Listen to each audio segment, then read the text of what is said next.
Hello po mga ka-subscriber, nandito naman po tayo sa ating video ngayong umaga. Wag ano lang po tayo po mga ka-subscriber. Parating po sa inyo, huwag po kayo lumabas ng bahay po dahil malakas ang ulan at bagyo. Walang pasok ang mga estudyante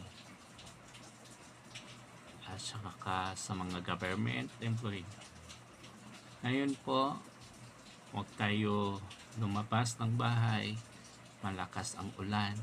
Mag-iingat po tayo ng landslide sa pagbabaha.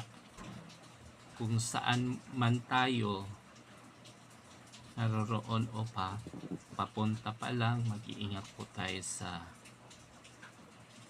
baha at saka sa mga kalsada po mga ka-subscriber na talagang bumabaha. Huwag tayo basta-basta lumusob sa tubig kasi ano po yung marumi po yun. Iwasan po natin magkasakit, huwag po tayo magpaampon kasi sa panahon na ito kahirap na po magkasakit. Ngayon araw kasi ngayon day off ko, walang pasok. Hindi po ako nakapaglaba po mga ka-subscriber kasi ang sarap ng tulog ko. Mamaya-maya na lang po ako maglaba pag maganda ng panahon, or sabi daw nila mamaya pa daw darating yung bagyo.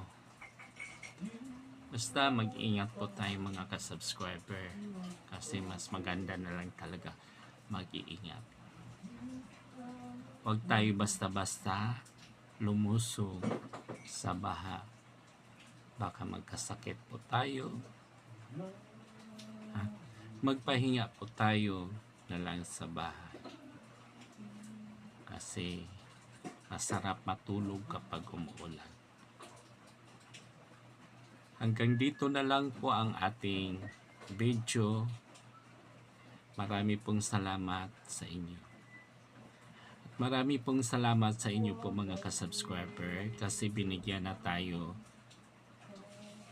ni Mita ng content monetization. Marami pong salamat sa inyo. Bye-bye. Hanggang dito na lang.